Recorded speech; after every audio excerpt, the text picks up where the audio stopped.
자, 지난 시간에 이어서 우리가 무역 계약의 거래 조건 살펴보고 있는데, 지난 시간에 주요한 내용들을 많이 살펴봤죠.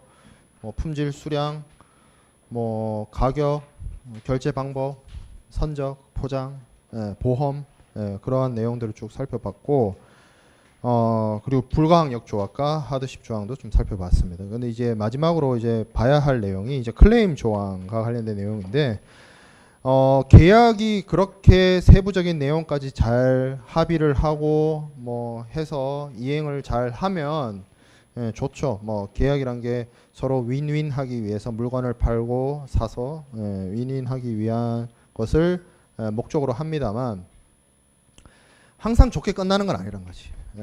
뭔가 나는 잘 하고 싶었지만 거래 상대방이 뭔가 이행을 하지 않는다거나 뭐 잘못된 행동을 한다거나 의도대로 계약에 체결됐을 때의 의도대로 움직이지 않게 되면 계약이 제대로 이행이 되지 않을 것이고 계약 불이행 내지는 이제 계약 위반 뭐 이런 문제로 넘어가게 됩니다. 그렇게 했을 때 상대방에게 이제 이의제기, 불만, 클레임을 제기하도록 하는 것이 이제 클레임 조항입니다.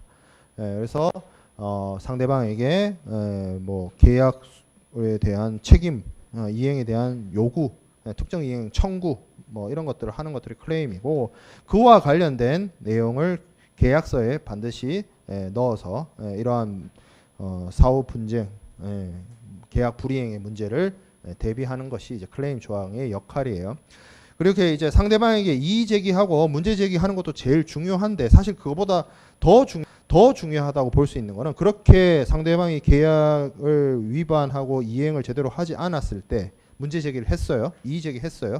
그때 이 분쟁을 어떻게 해결하느냐, 문제 해결을 어떻게 할 거냐에 대한 문제도 또 중요합니다. 그래서 대체적으로 무역 분쟁과 관련해서는 해결하는 방법이 크게 양 당사자 간에 해결을 하는 당사자 간 해결 방법이 있고요.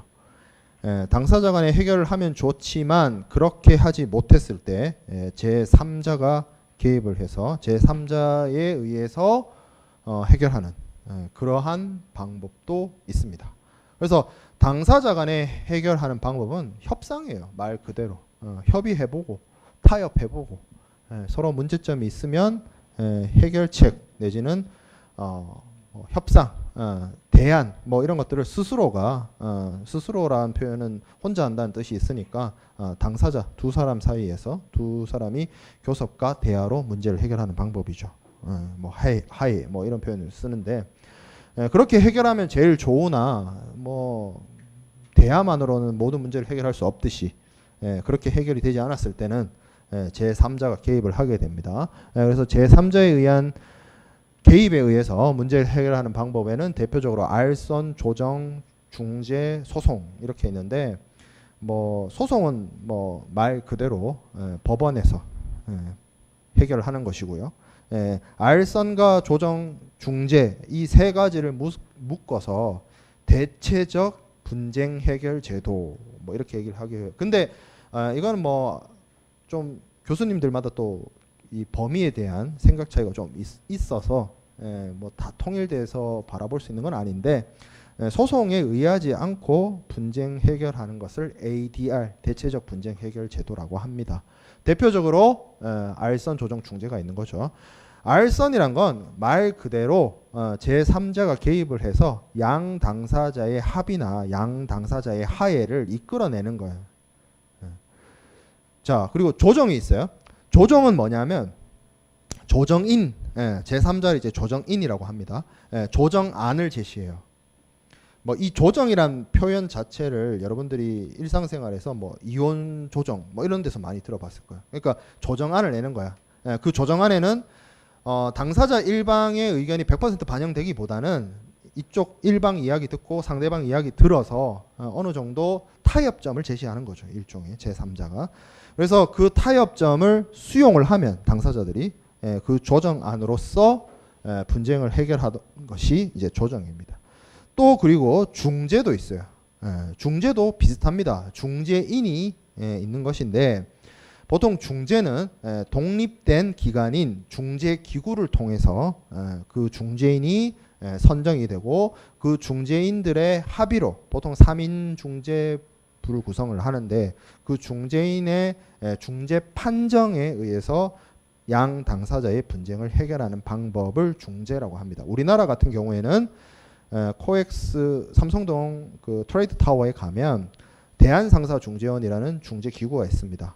그곳에서 보통 4인과 4인 간의 어떤 계약과 관련해서 분쟁이 발생했을 때 무역 계약 포함 꼭 반드시 그 중재란 게 무역에서만 이루어지는 건 아니고요. 국내 거래에 있어서도 뭐 계약과 관련돼서 분쟁이 있으면 소송에 의해서 분쟁을 해결하지 않고 중재로서 해결을 할 때 상사중재원에서 분쟁 해결을 합니다. 그런 방식이 중재고요. 소송하고 좀 달라요. 중재는.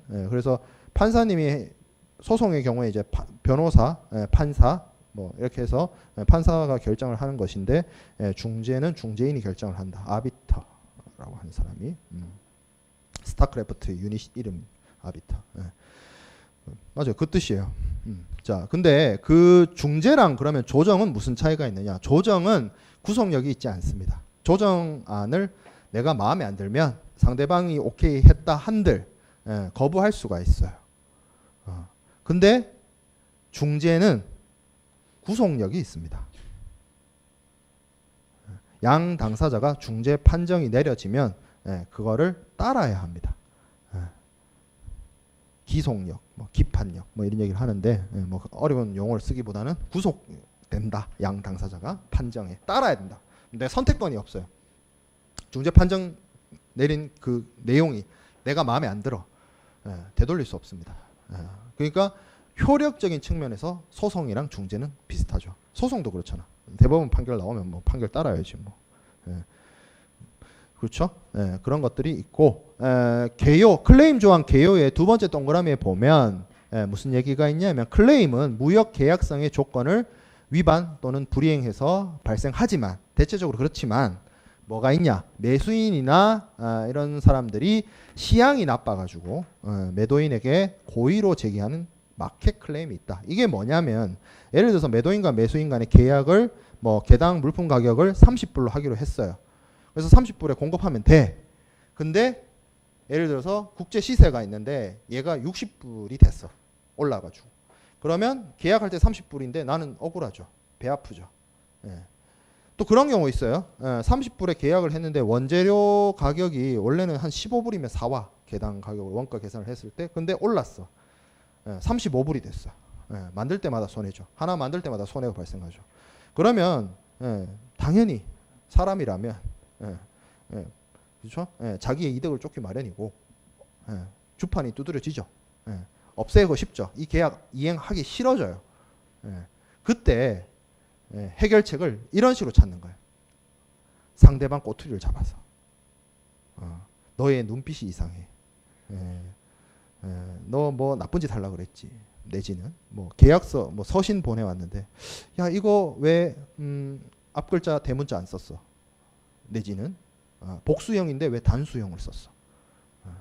그러니까 진짜 뭐 정말 사소한 걸 꼬투리 잡아서 뭐 하고 싶다는 거야. 깨고 싶다는 거야. 그런 경우. 그러니까 상대방에게 계약 이행과 관련해서 정상적으로 상대방이 뭔가 불이행이 있어가지고 내가 거기에 대해서 이의 제기하는 거야. 정상적인 절차인데 이거 의도 자체가 뭐야? 마켓 클레임은. 계약을 깨고 싶은 거야. 그래서 상대방에게 불만을 표시하고 이의 제기를 하고 뭐 이렇게 행동을 하는 거는 마켓 클레임이라고 합니다. 마켓 클레임.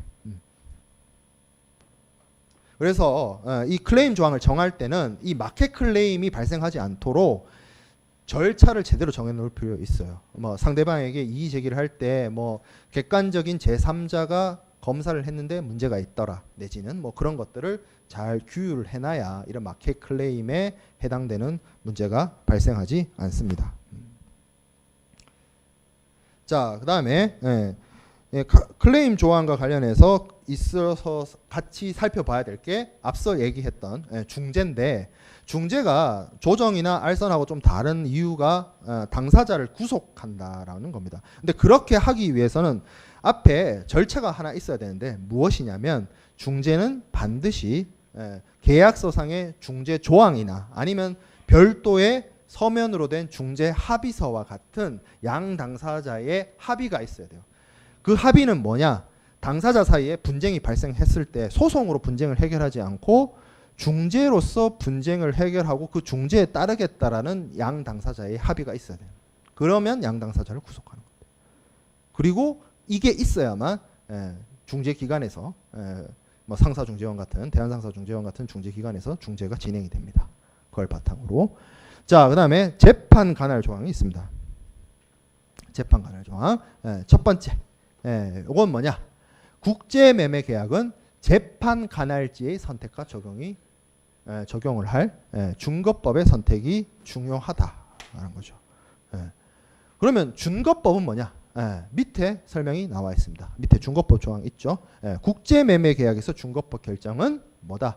당사자의 약정을 우선 적용하는 의사주기가 적용되기 때문에 계약서에 적용될 준거법을 명확하게 약정할 필요 있다. 이렇게 설명하고 있는데 준거법이란 게 좀 쉽게 얘기하면 그 계약, 그 어떤 법률적 행위에 적용하는 기준되는 법을 보통 준거법이라고 합니다. 지배법, 가버닝 로우라고 하는데 그 계약을 지배하는 법, 기준이 되는 법, 그걸 말해요. 그럼 준거법 조항이란 건 뭐다? 그 계약, 그 법률 행위를 지배하거나 적용되는 법을 어느 법으로 할 것이냐를 정하는 조항이 준거법 조항이라는 거죠. 재판 관할은 그 준거법에 따라서 실제로 재판이 이루어졌을 때 어느 나라 법원에서 재판을 할 것이냐를 정하는 규정 내지는 조항이 재판 관할 조항입니다. 막말로 한국 사람하고 미국 사람하고 계약을 했어요. 그래서 준거법을 계약서에다가 미국 법, 미국 상법으로 하기로 하고 재판 관할을 미국 법원으로 했어요. 근데 중재 합의를 안 했어. 그래서 중재로 해결하는 것이 아니라 소송으로 분쟁을 해결해야 돼요. 그러면 미국 가야 됩니다. 여기서 미국 간다는 죽는다는 뜻이 아니고 미국 가서 변호사 사서 자신 있어요? 미국 변호사 사가지고 미국 사람이랑 영어로 재판할 텐데 이길 자신 있어? 없죠. 어려운 길을 선택한다는 거죠. 그러면 뭐 해야 되겠어요? 재판 관할 조항하고 준거법 조항을 잘 정해야 되겠죠. 자신에게 유리하게. 그렇죠? 이런 것들이 중요하다.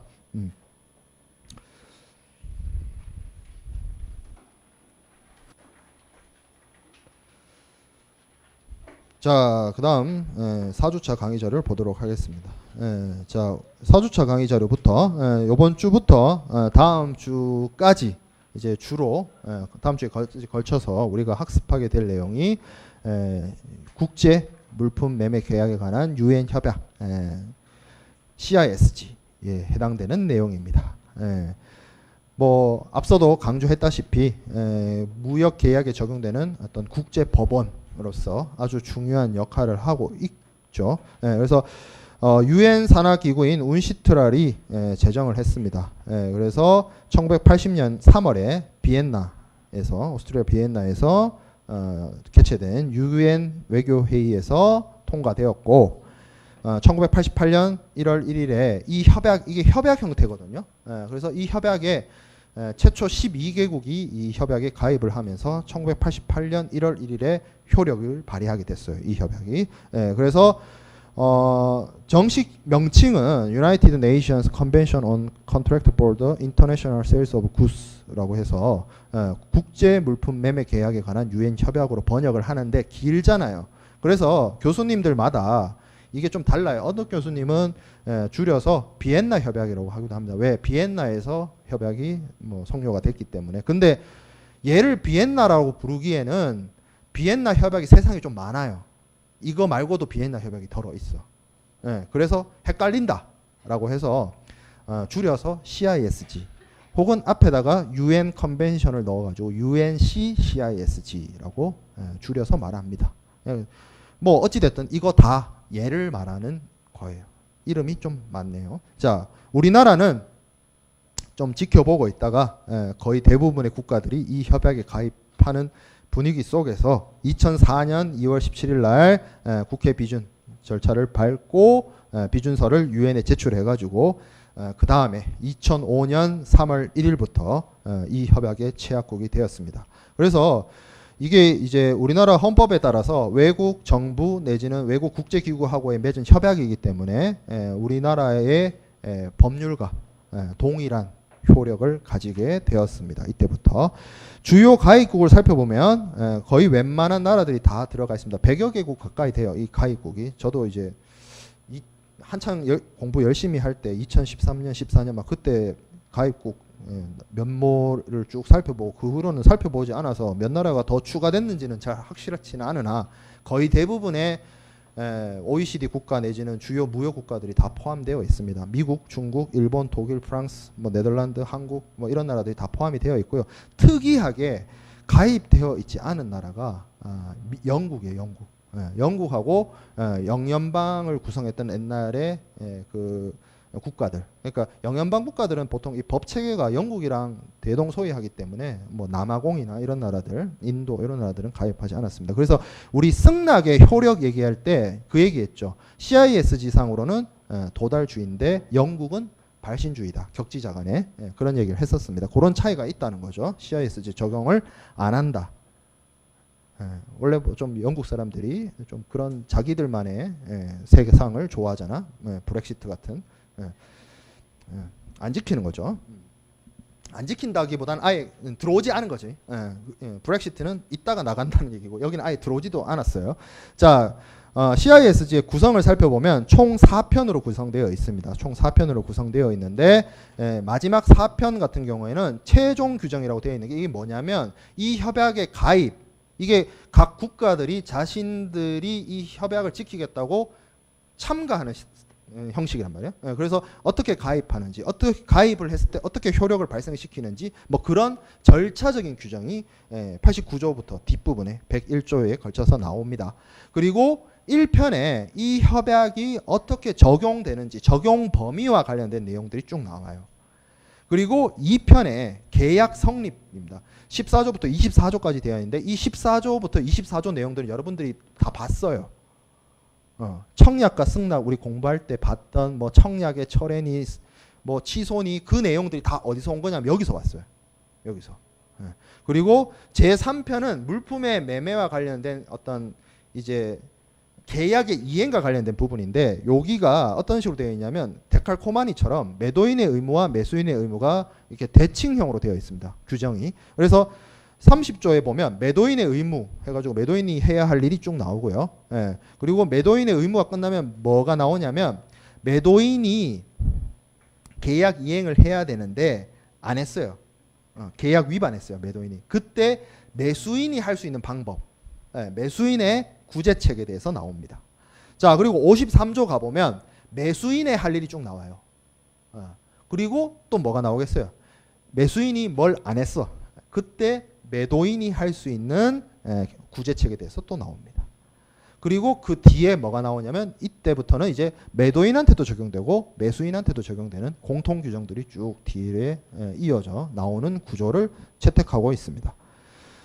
자, 그래서 CISG의 특징을 좀 살펴보면 몇 가지 특징이 있는데 가장 대표적인 게 영미법과 대륙법의 적절한 조화를 이뤘다라는 거죠. 우리가 뭐 법대를 전공하는 것도 아니고 경영학을 전공하는 상황에서 이제 뭐 상사 거래, 매매 계약에 대해서 접근하는 것이 법적으로 접근하는 것이 아니기 때문에 제가 이제 뭐 영미법이나 대륙법에 대해서 뭐 저도 자세히는 알지 못하지만 설명을 그렇게 깊게 하진 않았는데 이게 여러분들이 지금쯤 수업을 들었으면 이게 뭔가 법 체계가 좀 다르구나 정도는 충분히 납득을 했을 거라고 믿어요. 그래서 어떤 효력이나 이런 데서 적용되는 부분이 다르죠. 근데 국제법을 만들어요.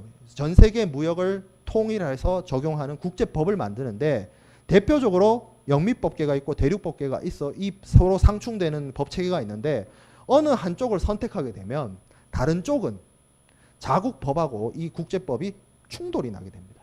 맞지 않게 되는 상황이 발생해요. 그래서 이거를 어떻게 적절하게 모두 다 납득 가능한 수준으로 조화시킬 필요가 있었습니다. 그죠? 어떤 노력의 산물이에요. CISG는. 그래서 어떤 것들이 있느냐? 첫 번째, 가장 대표적인 거예요. 첫 번째라기보다는 가장 대표적으로 소유권 이전과 관련된 규정이 없어요.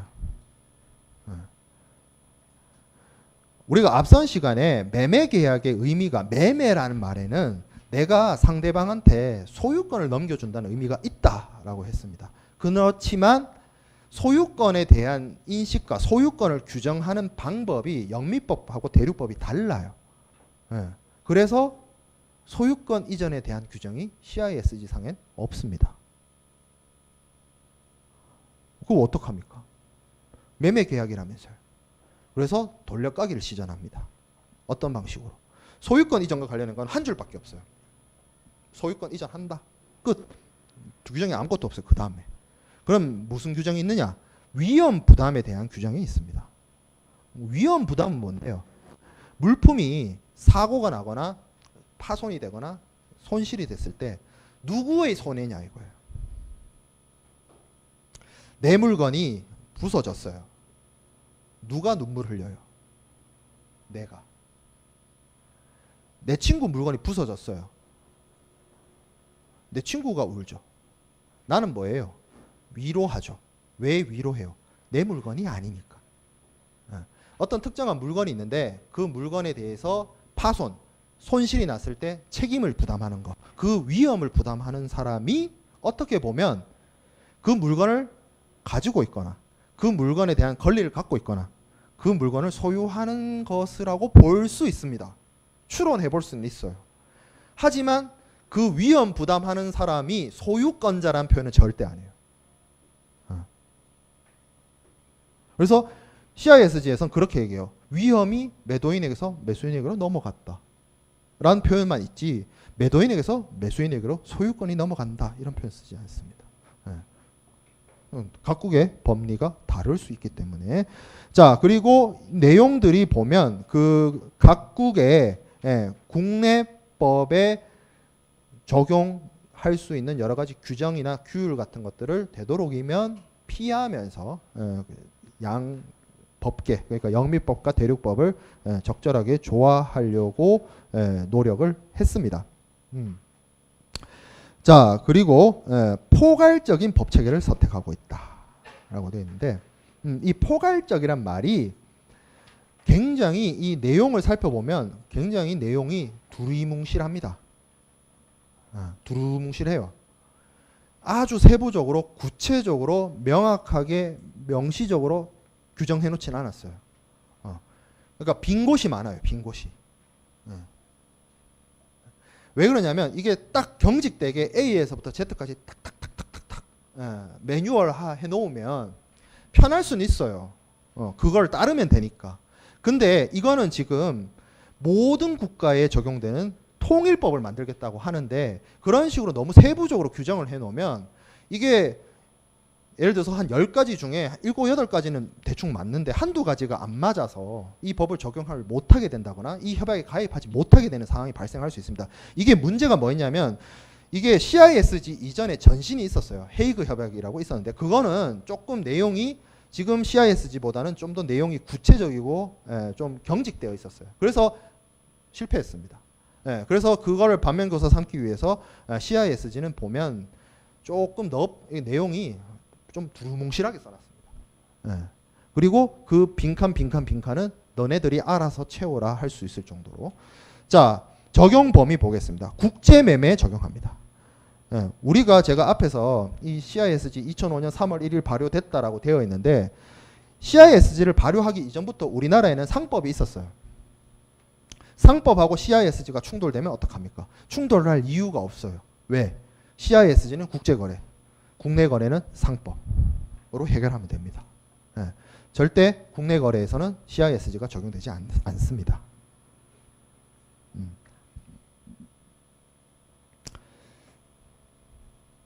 자, 그 다음에 협약의 해석. 이 협약은 당연히 CISG를 말합니다. CISG. 그래서 제가 앞서 이 협약이 되게 두루뭉실한 표현으로 포괄적으로 규정이 되어 있다라고 했어요. 그리고 빈 곳이 많다라고 했는데 그 빈 곳이 많다는 거는 명확하게 규정이 있는 경우도 있지만 관련된 내용이 규정되어 있지 않는 경우가 많이 있습니다. 그러면 그거는 양 당사자가 결정을 해야 됩니다. 그래서 이런 표현이 들어가요. 뒤에서 보겠습니다만 7조에 협약의 해석에 있어서 국제적 성격과 적용상의 통일을 촉진할 필요성을 규정을 해가지고 결론만 놓고 얘기하면 그 빈자리를 어떻게 한다?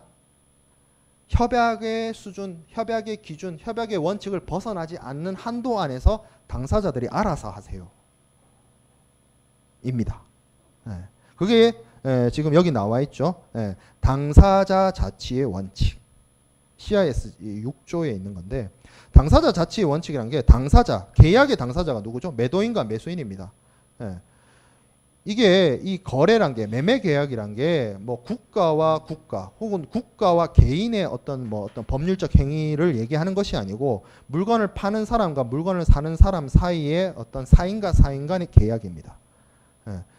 그런 사인과 사인 사이의 계약을 어떤 특정한 국가의 법률로 금지시키거나 뭐 어떤 규율을 한다면 굉장히 피곤해져요. 법이 늘면 늘수록 피곤해질 수밖에 없어요. 그 사회를 구성하는 구성원들은. 예를 들어서 나라의 법으로 절대 공짜는 안 돼. 절대 애누리 안 돼. 절대 할인 안 돼. 이렇게 법을 정했다고 칩시다. 얼마나 피곤하겠어요. 아니면 좀 더 나아가서 어떤 판매자가 소비자한테 할인을 해주려면 뭐 할인의 한도는 뭐 30%를 넘길 수 없고 할인을 할 때는 몇 날 며칠 전에 공시해야 되고 뭐 이런 법이 만약에 우리나라에 있다고 칩시다. 얼마나 삶이 각박하겠어요. 그런 건 어떻게 하라고? 알아서 하라고.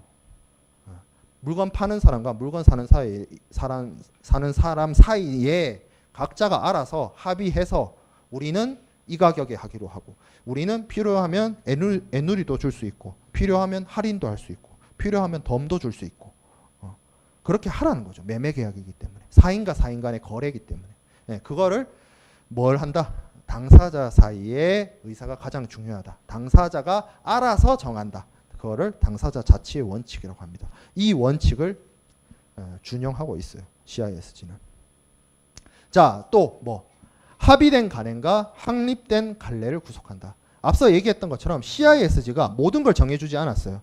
CISG는 무슨 엄청 그 간격이 넓은 그물과 같아요.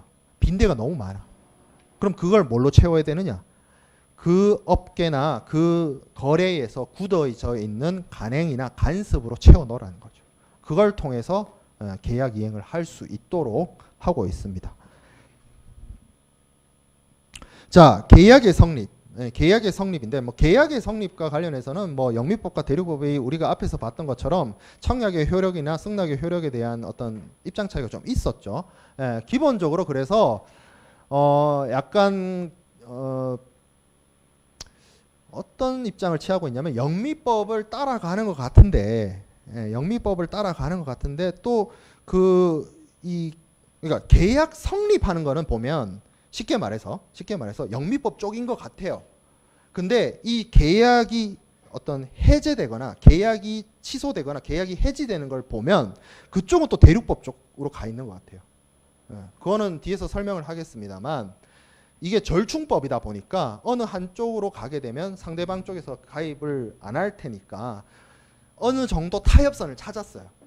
그래서 대륙법하고 영미법의 적절한 타협 그 바탕 속에서 계약 성립과 관련해서는 영미법적인 입장을 취하고 있습니다. 그래서 청약의 어떤 구속력에 대해서 약간 부인하는 경향이 있는데 이 부인한다고 해서 뭐 청약이 효과가 없다 이런 뜻은 아니고 그 청약의 그 강제성에 대해서 약간 효력을 유보하고 있는 입장이 있어요. 예를 들어서 뭐라고 할까요? 뭐 이거를 청약을 뭐 거절을 한다든지 철회를 한다든지 뭐 그런 것들부터 시작을 해서 그러니까 청약의 철회 같은 것도 그거죠. 청약이 절대적인 것이 아니라 상황에 따라서 의사에 따라서 거둬들일 수 있다. 뭐 이런 입장도 취하고 있거든요. 그래서 그런 부분이 있고 그러니까 의사를 중요시하는 거지.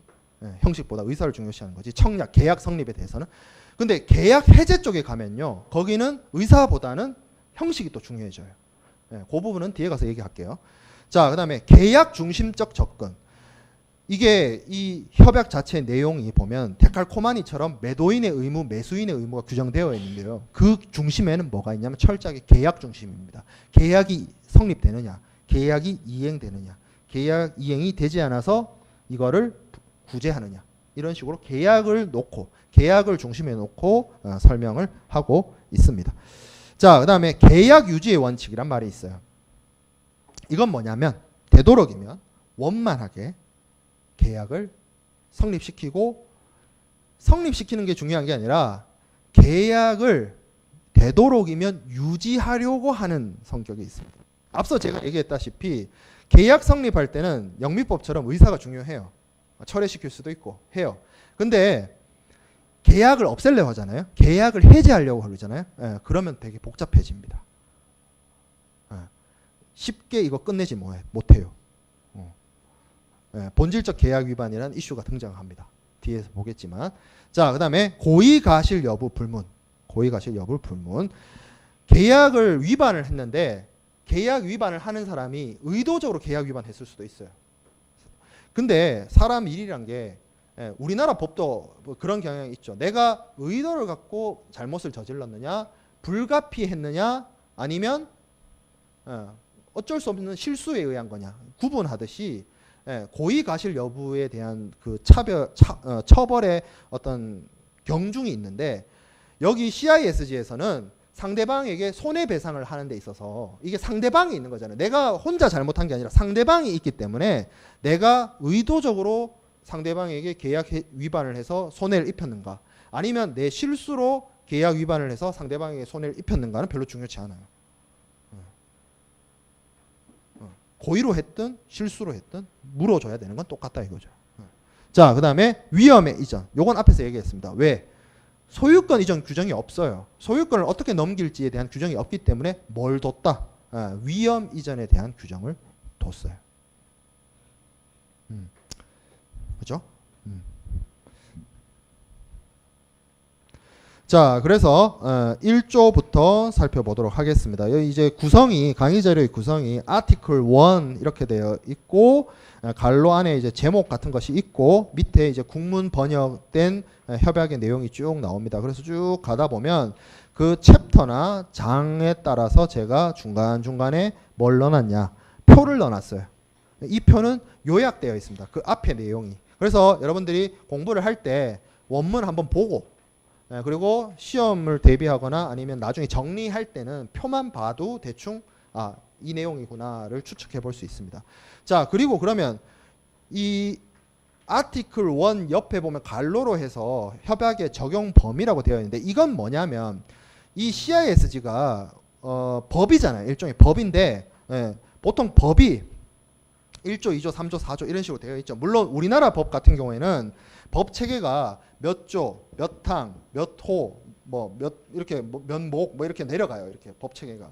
근데 이게 원래 원문은 영어로 되어 있어요. 그리고 여러분들이 인터넷이나 이런 데 뒤져보면 국문 번역 말고 영문 원본을 쉽게 찾을 수 있을 거예요. 이건 굉장히 오래돼서 이게 무료로 다 여러분들이 쉽게 찾을 수 있습니다. 근데 이게 구성이 어떻게 되어 있냐면 그냥 아티클 1으로 되어 있고 2, 3 쭉 순서대로 있고, 이 안에 이제 갈로 1번, 그 다음에 알파벳 이런 순서로 내려가요. 그래서 그렇게 구성되어 있고, 지금 아티클 1, 아티클 2, 아티클 3가 있는데 저기 제목을 달아놨잖아요. 저 제목은 CISG에 있는 제목이 아닙니다. 저걸 우리나라에 가져와서 이제 연구자들이 연구도 하고 책으로도 내고 했잖아요. 그 내용을 포괄하는 일종의 제목을 학자들이 달아놓은 거예요. 그러니까 협약에 원래 규정되어 있는 제목이 아니에요. 하지만 그 제목을 보면 대충 그 조항의 내용이 어떤 내용인구나 유추해 볼 수 있게 제목이 있다는 거죠. 자, 그래서 1조가 협약의 적용 범위입니다. 1조 1항 갈로 1번 볼게요. 이 협약은 다음과 같은 경우에 영업소가 상이한 국가에 있는 당사자 간의 물품 매매 계약에 적용된다. 이 한마디에도 엄청 많은 단어들이 들어가 있습니다. 이 협약은 CISG를 말하는 거죠. 그러니까 나는이에요. 나는 다음과 같은 경우에 적용된다. 어떤 경우? 영업소가 상이한 국가. 상이한 국가니까 국제성을 얘기하고 있는 거죠. 국제성. 국제거래에 적용된다. 자, 그리고 물품. 아, 이거는 물품 거래에 적용되는구나. 그리고 매매 계약. 아, 이거는 물품을 사고 파는 매매 계약에 적용되는구나. 그 뜻을 가지고 있습니다. 자, 그리고 국제성에 대해서는 갈로 3번에 그런 얘기가 있습니다. 당사자의 국적이나 당사자 또는 계약상의 민사상, 상사상 성격은 고려하지 않는다. 국제성에 있어서는 뒤에서 보게 될 영업소를 기준으로 합니다. 국적이 기준이 아니에요. 이게 무슨 얘기냐면 예를 들어 볼게요. 삼성전자가 있고 삼성전자가 거래를 해요. 삼성전자와 삼성전자가 거래를 해요. 한 삼성전자는 삼성전자 서울에 있는 법인이고 다른 삼성전자는 삼성전자 아메리카야. 영업소가 어디에 있어요? 미국에 있겠죠. 이거는 국제거래입니다. 근데 내 앞에 여기 눈앞에 미국 사람이 있어요. 얘는 국적이 미국이야. 난 한국 사람이고 거래를 해요. 내 눈앞에서. 서로 국적 다르죠? 이건 국제거래가 아니란 거죠. 왜? 얘는 여기 있고 영업소가 여기 있고 나도 영업소가 여기 있고 국적 기준이 아니라는 거죠. 국제성의 기준이. 그리고 계약이 민사계약인지 상사계약인지 뭐 그따위 것 계약의 뭐 성격 이런 거 따지지 않는다. 자, 1조 1항에 밑에 보면 A호가 있고 B호가 있습니다. 여기 A호에 해당되거나 B호에 해당이 되면 이 CISG가 적용이 돼요. 자, A 봅시다. 뭐라고? 당해 국가가 모두 최약국인 경우 한국과 미국에 있는 당사자가 거래를 해요. 한국이 CISG 최약국입니다. 미국도 최약국이에요. 그럼 적용되네요. 논란의 여지가 없어요. 이걸 뭐라 그러냐면 직접 적용이라고 합니다. 직접 적용. 자, B. 국제사법의 규칙에 따라 어느 최약국의 법률을 적용하게 되는 경우. 이건 또 뭔 말이야? 일단 국제사법이란 말 자체가 생소합니다. 그러면 국제사법은 뭔데요? 매도인이 있고 매수인이 있으면 이 두 사람 사이에 어떤 법률적 행위가 있겠죠. 우리는 이제 매매계약이겠죠. 매매계약. 매매계약이 있으면 이 사람이 속한 나라, 이 사람이 속한 나라가 있단 말이죠. 그래서 이 매매계약에 적용되는 뭐 재판 관할이라든지 중거법 조항으로서 매매계약에 정해요. 이 매매계약을 지배하는 기준이 되는 준거법.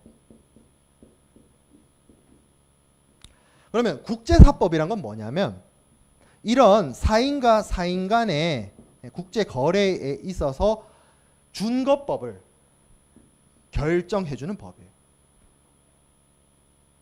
우리나라에도 있어요. 국제사법. 그러니까 적용될 법을 결정해주는 법이에요. 국제사법. 이 사법이란 게 죽는 법이란 뜻은 아니고 공법과 사법, public law와 private law 그 뜻이에요. 그러니까 이 말인즉슨 뭐냐? 공적 관계 있죠. 국가와 개인에게 적용되는 법이 아니라 사인과 사인 간 거래에서 적용되는데 여기 기준되는 법을 정해주는 법이란 뜻이에요. 국제사법. 그래서 지금 국제사법의 규칙에 따라 저 말이 무슨 뜻이냐? 준거법을 정하는 규칙에 따라 어느 최약국의 법률을 적용하게 되는 경우. 그러면 저 뜻은 어느 최약국의 법률을 준거법으로 하겠다. 그 뜻인 거예요. 그죠? 근데 여기서 어느 최약국. 최약국은 무슨 뜻이에요? 이 협약을 발효한 국가, 이 협약에 가입한 국가의 법을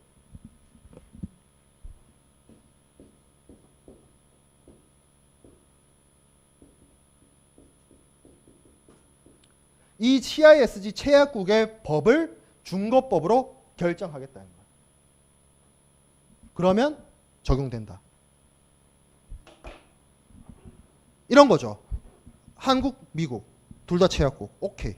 상관없어. 근데 예를 들어서 한국하고 영국 둘 다 최약국이냐? 아니죠. 한국은 최약국인데 앞서 영국은 아니라 했죠. 그럼 어떡할 건데? 이 경우에 최약국인 미국 법률을 준거법으로 정하거나 아니면 당사자 국가 중에 한 곳인 한국의 법률을 준거법으로 하면 CISG 적용할 수 있다는 겁니다.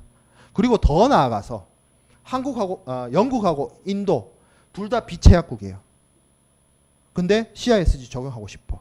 그럼 어떻게 하면 돼요? 두 사람 간의 사인 간의 계약의 준거법을 미국 법이나 한국 법으로 하면 됩니다.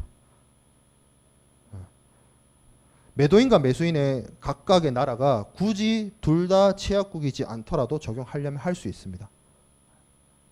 자, 그 다음에 1조의 갈로 2번 당사자가 상이한 국가에 영업소를 갖고 있다는 사실이 계약 체결 전 혹은 당사자 간에 행한 계약이나 거래에서 알 수 있었던 정보로부터 발견되지 못했건 나타나지 않았던 경우에는 뭐한다? 무시할 수 있다. 자, 이런 경우 있을 수 있어요. 내가 내 눈앞에 있는 사람이 있어. 얘가 거래하재. 오케이, 했어요.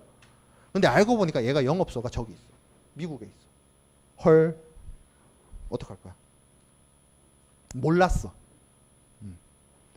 이런 경우에 이걸 국제거래라고 강요하기에는 뭔가 좀 가혹하잖아. 그렇죠? 네, 그래서 당사자들이 이게 국제거래란 어느 정도의 인지가 있어야 돼요. 미리. 모르고 맺었는데 국제거래가 됐어. 나는 상법 적용될 줄 알고 있었는데 그런 경우를 미연에 방지하고자 1조의 협약의 적용 범위에 대해서 규정을 해 놓았습니다. 그래서 13번 슬라이드에 보면 적용 범위에 대해서 제가 설명을 해 놓았습니다. 목적물은 물품이다. 거래의 유형은 매매다. 그리고 국제성이 있다. 국제성의 기준은 절대 국적이 기준이 아니라 뭐다? 사무실이다. 근데 이제 영어 표현으로 영업소 해가지고 플레이스 오브 비즈니스인데 이게 약간 포괄적인 말이죠. 이 포괄적인 말에는 사무실일 수도 있고 지점일 수도 있고 지사일 수도 있고 공장일 수도 있고 뭐 있죠. 다양한 형태로 들어갈 수 있죠. 영업소니까 비즈니스 하는 장소라고 했으니까. 자, 그 다음에 국제성에 대한 인식 있어야 된다. 없으면 무시된다. 그리고 직접 적용. 양 당사국이 모두 최약국이면 직접 적용. 준거법에 의해서 결정이 되게 되면 간접 적용이라고 합니다. 여기 밑에 보면 유보선언국 해가지고 미국, 중국 이렇게 나오는데 이건 뒤에서 또 설명을 하겠습니다만 CISG가 이 그물과 같은 융통, 그러니까 이제 좀 더 폭넓은 의미로서 계약 내용을 세부적으로 규율하지 않는 포괄적인 법 체계를 채택하고 있는 것과 동시에 경직되어 있지 않고 엄청난 융통성을 가지고 있어요. 그것 중에 하나가 뭐냐면 실제로 이 CISG 전체 내용에 대해서 전체 내용 혹은 일부 내용에 대해서 각국이 선택을 통해서 자국의 법률과 맞지 않는 부분에 대해서 적용 배제를 할 수가 있습니다. 그 뒤에 부분에서 다시 설명을 하겠습니다만 이 간접 적용과 관련해서는 미국이나 중국 같은 경우에는 간접 적용을 배제합니다. 무슨 얘기냐면 미국에 있는 어떤 사업가가 적용을 하는 데 있어서 비최약국의 당사자하고 거래를 할 때는 CISG가 간접 적용되지 않는다는 거예요. 그럼 어떻게 됩니까? 미국 법 적용해야 돼요. 그러니까 몇몇 나라들이 이 간접 적용을 배제하고 있습니다. 모든 CISG 최약국들이 다 간접 적용이 허용되는 것은 아니다. 그 얘기인 겁니다. 자, 그 다음에 앞으로 돌아와서 자, 이 협약은 특정한 매매에는 적용되지 않습니다. 특정 계약의 적용 배제. 첫 번째 A. 개인용, 가정용, 가사용으로 구입되는 물품의 매매. 내가 나 쓰려고 가져온 물건이라는 뜻이에요. 내가 나 쓰려고 가져온 물건에는 적용하지 않습니다. 대표적으로 어떤 거? 직구. 그거 상사 계약이라고 보기 좀 어렵죠. 그래서 적용하지 않습니다. 자, 두 번째 경매. 요거는 매매가 아니죠. 경매 자체가. 세 번째 강제 집행 또는 기타 법률상 권한에 의한 매매.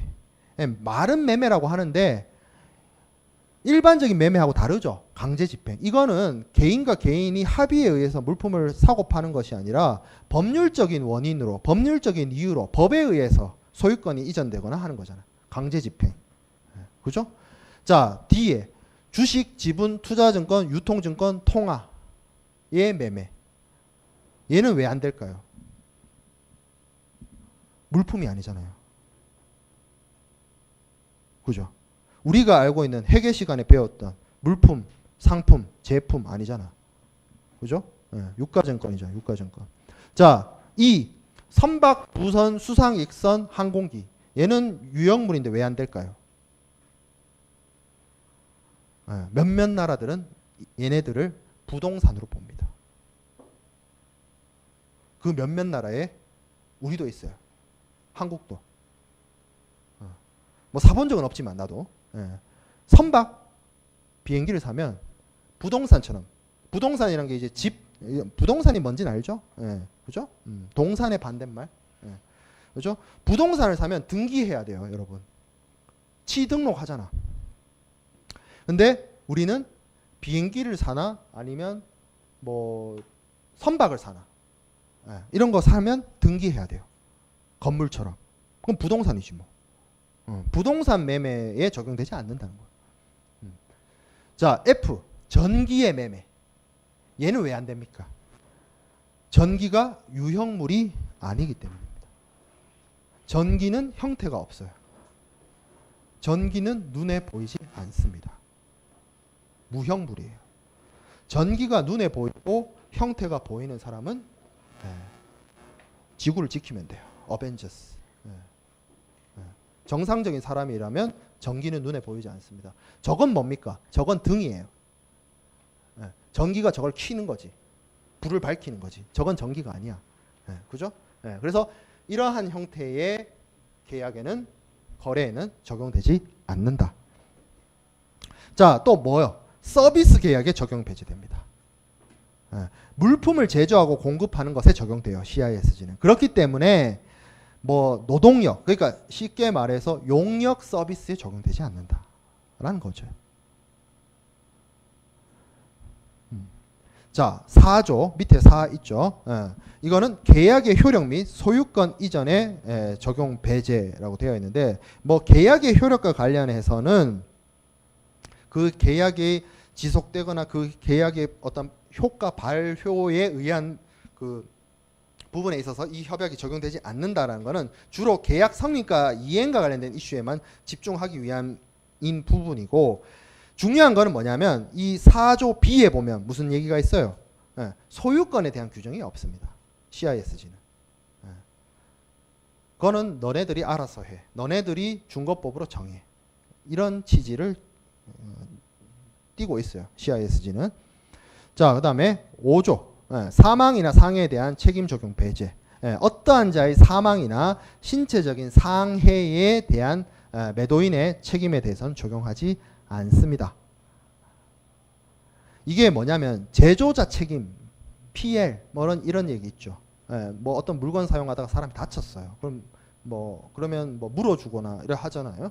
근데 거기에 대해서 CISG는 적용하지 않습니다. 이거 왜 그러냐면 나라마다 이 제조자 책임에 대한 법률이 달라서 그래요. 상식적으로 우리 미국 같은 나라 징벌적 배상제 들어봤죠. 우리는 어때요?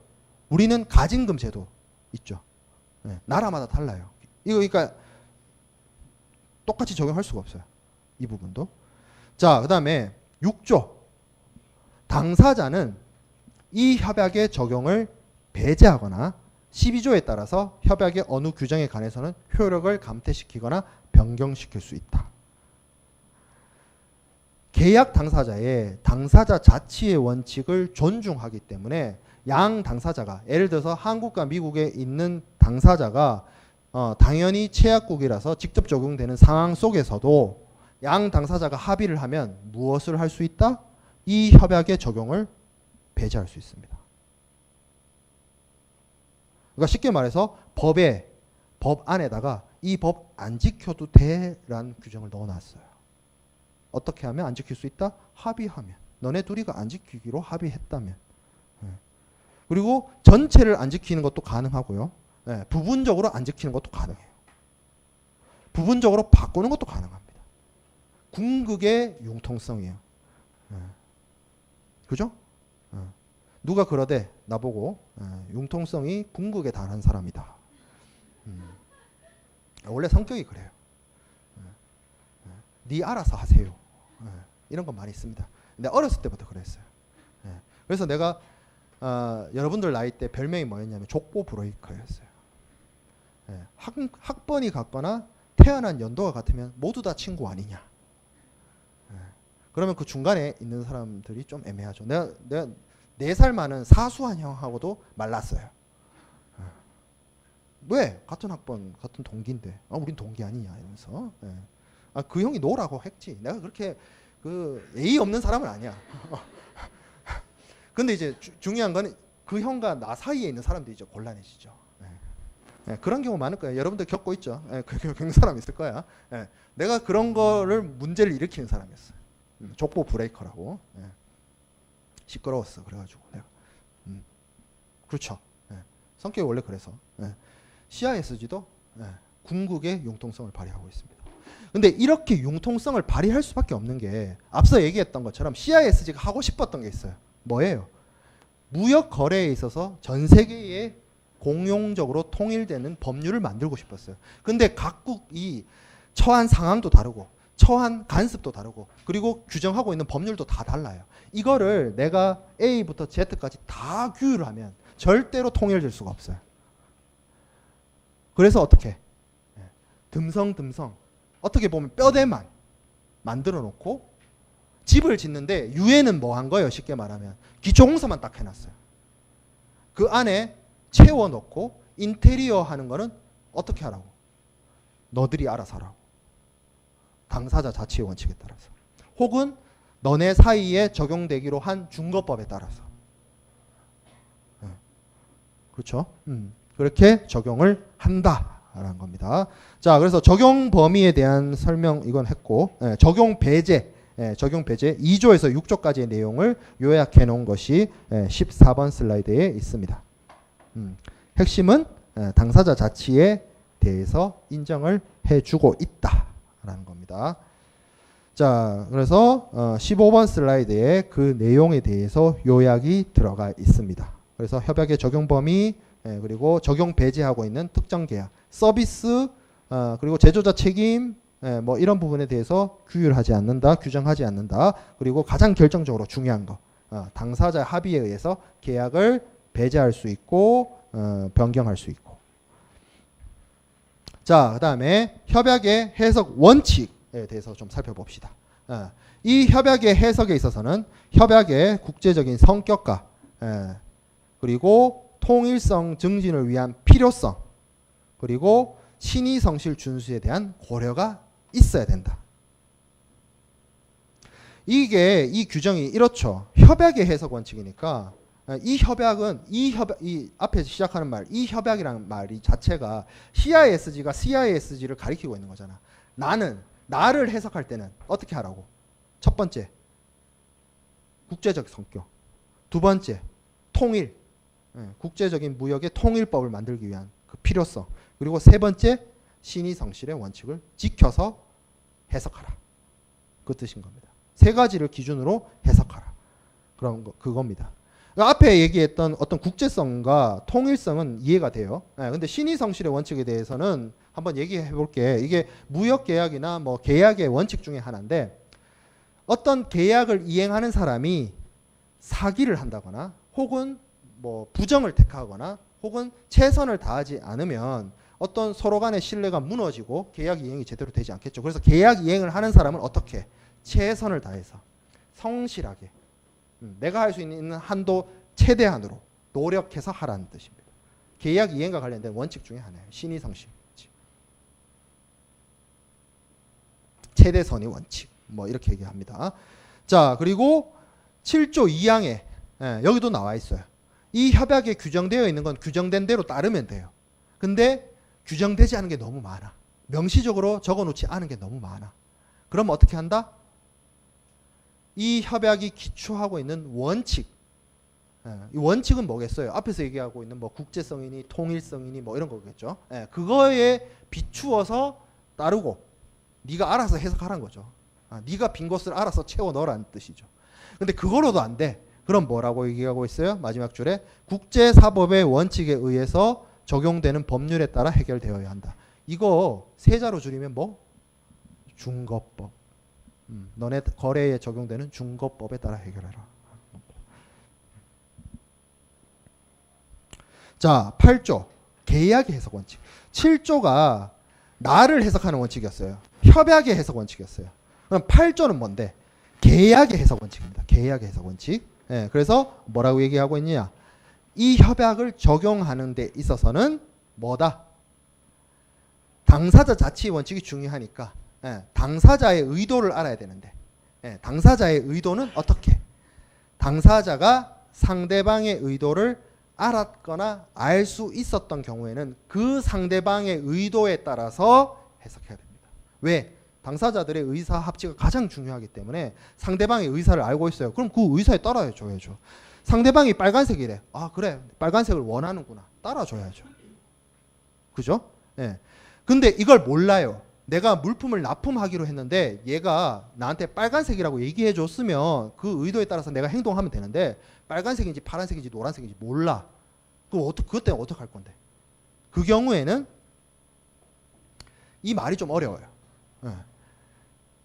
상대방하고 같은 종류의, 같은 부류의, 같은 식으로 분류될 수 있는 그 어떤 합리적인 사람이 동일한 상황에서, 동일한 사정에서 가질 수 있는 이해력에 의해서 해석해야 됩니다. 그러니까 뭐 그 업계에 평균적인 어느 정도 사람이 그 똑같은 상황에서 했을 수 있는 어떤 결정이나 판단, 그런 식으로 유추하라는 거죠. 수산업자예요. 그럼 수산업자가 생각하고 있는 어떤 간행이나 간습이 있으니까 거기에 따라서 대충 유추해야 되는데 뜬금없이 뭐 어떤 뭐 제조업체 이런 식으로 넘어가면 안 된다는 거죠. 그래서 요약을 하면 동일한 부류의 합리적인 사람이 동일한 상황에서 가질 수 있는 이해력과 판단으로 해석되어야 된다라는 거죠.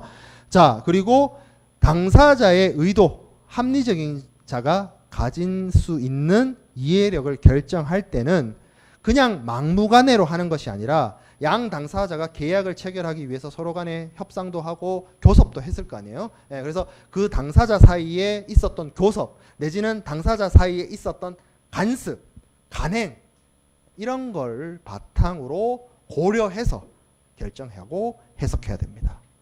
이게 계약을 해석하는 원칙이에요. 그래서 7조가 협약의 해석 원칙, 8조가 계약의 해석 원칙이에요. 자, 간행과 간습의 구속력입니다. 앞서 계속 간행, 간습, 양 당사자가 합의했으면 합의에 따르고 합의가 없으면 그 바탕에 있는 간행이나 간습을 따르란 말이 있는데 그래서 CISG는 그 얘기를 하고 있어요. 당사자는 그들이 합의한 간행이나 확립되어 있는 간습에 너네들이 구속된다 란 말을 하고 있습니다. 그리고 만약에 합의가 없었다 하더라도 이 두 사람이 어떤 합의에 의해서 간습이나 간행을 정하지 않았더라도 이 사람들이 당연히 알고 있거나 당연히 알고 있을 수 있죠. 뭐 그 업계에 널리 퍼져 있거나 아니면 그 업종, 그 무슨 뭐 제철업이면 제철업 그 업종이 있을 거 아니에요. 그 업종의 사람들이 다 알고 있는 그리고 국제무역상으로 보통 준수되고 있는 간행 이것들이 양 당사자를 적용한다는 거죠. 양 당사자의 간습이나 간행에 적용된다는 거죠. 이게 어떤 의미가 있냐면 우리가 앞에서 국제법 말고 국제규칙 얘기했어요. 대표적으로 CISG, UCP 600 같은 것들. 그거 국제법 아닙니다. 그냥 민간기구가 만든 룰이에요. 근데 왜 적용돼요? 양 당사자가 그 규정을, 그 간습을 계약을 통해서 지키기로 합의했기 때문에. 그러면 그 얘기인즉슨 CISG가 양 당사자가 CISG가 아니고 뭐죠? 인커텀스죠. 인커텀스를 지키기로. 인커텀스가 일종의 간습이라는 얘기예요. 양 당사자 매도인과 매수인 간에 인커텀스를 적용하기로 합의했어요. 그러면 앞에 지금 여기 9조 1항에 있는 그의 내용이죠. 양 당사자가 인커텀스란 간습을 적용하기로 합의했다. 그러면 무슨 얘기예요? 너네는 인커텀스에 구속된다. 인커텀스 지켜야 된다. 합의하지 않았더라도 그 업계에 뭔가 국제 룰이 있다. 불문율이 있다. 그럼 너네 지켜야 된다. 그 얘기하고 있는 거죠. 그렇죠? 협약을 배제할 수 있도록 자유권도 줘놓고는 또 간섭에 구속된다. 또 구속력에 대해서도 얘기하고 있습니다. 자, 10조는 별 큰 중요한 조항은 아니에요. 영업소에 대해서 정의 내리고 있습니다. 보면 10조의 A에 둘 이상의 영업소를 갖고 있는 경우에 영업소라고 하는 것은 계약과 가장 밀접한 관계가 있는 영업소를 말한다. B호는 영업소가 없으면 너 사는데 일상적인 거주지. 근데 재밌죠? 10조 제목이 영업소의 정의라고 했는데 영업소가 뭔지는 없어요. 뭔 얘기하고 있어요? 영업소가 두 개인 경우에 어떻게 한다? 계약하고 가장 밀접한 영업소가 기준이다. 영업소가 없으면 네 사는 데다. 근데 영업소는 내용이 없어요. 이거 어떻게 채워 넣어야 될까요? 당사자가 합의하거나 아니면 준거법에 의해서. 지금 여기서 딱 나오잖아. 앞에 규정이 있었죠. 명시적으로 돼 있는 규정은 따른다. 명시적으로 되어 있지 않으면 합의하거나 준거법에 의해서. 그러니까 사무실을 정의 내리는 것도 다를 수 있잖아. 각국이 상황에 따라서. 그렇죠? 네. 자, 11조 계약 자유 원칙. 매매 계약은 서면에 의해서 체결되거나 입증되어야 할 필요가 없으며 형식에 관해서도 어떠한 다른 요건에 따라야 하지 아니한다. 매매 계약은 증인을 포함하여 여하한 수단에 의해서도 입증될 수 있다. 형식이 없다는 거죠. 여기서 형식이 완전히 없다는 게 아니라 어떤 특정한 요식을 요구하지 않는다는 거예요. A로 할 수도 있고 B로 할 수도 있고 C로 할 수도 있다는 거예요. 서면으로 할 수도 있고 구두로 할 수도 있고 서신으로 할 수도 있고 네 맘대로 할 수 있다는 거예요. 자유죠. 불요식성을 얘기하고 있는 거죠. 자, 12조 매매계약 또는 합의에 의한 계약의 변경이나 해제 또는 모든 청약, 승낙 또는 기타의 의사표시를 서면 이해의 형식으로 행하는 것을 허용하고 있는 이 협약의 11조, 지금 앞에 있는 위에 있는 규정 말이에요. 그리고 29조, 그리고 2편. 2편이란 게 14조부터 24조를 말하는데 청약, 승낙과 관련된 내용이 2편입니다. 이거를 적용하는 것을 배제할 수 있습니다. 우리가 서면으로 꼭 할 필요 없다고 분명히 11조에 자유를 얘기를 했어요. 근데 어떤 나라들은 뭐 사회주의 국가나 몇몇 나라들은 반드시 계약의 효력과 관련해서는 서면으로서 하도록 하는 나라들이 더러 있어요. 그럼 그 나라들은 어떻게 하느냐? 이거는 당사자가 계약 적용을 배제하는 것이 아니라 나라 자체가 CISG에 가입을 할 때 자기 나라 법과 충돌되는 부분에 대해서 지키지 않겠다라고 할 수 있게 해놨어요. 그게 어디냐면 96조에 있습니다. 그래서 지금 반드시 계약 효력과 관련해서 서면으로 하도록 하는 나라들은 어떻게 하면 된다? 협약에 들어올 때 CISG를 가입할 때 11조를 날려요. 11조만 날리는 게 아니라 청약 승낙. 왜냐하면 거기도 보면 우리 그 얘기 있었죠. 우리 청약 승낙 공부할 때 그 얘기 했죠. 청약과 승낙은 특정한 어떤 행위를 요구하지 않는다. 서면으로 할 수도 있고 구두로 할 수도 있고 서신으로 할 수 있다 그랬죠. 그거 그 나라 법하고 안 맞으면 뭐 하면 돼요? 적용하지 않겠다.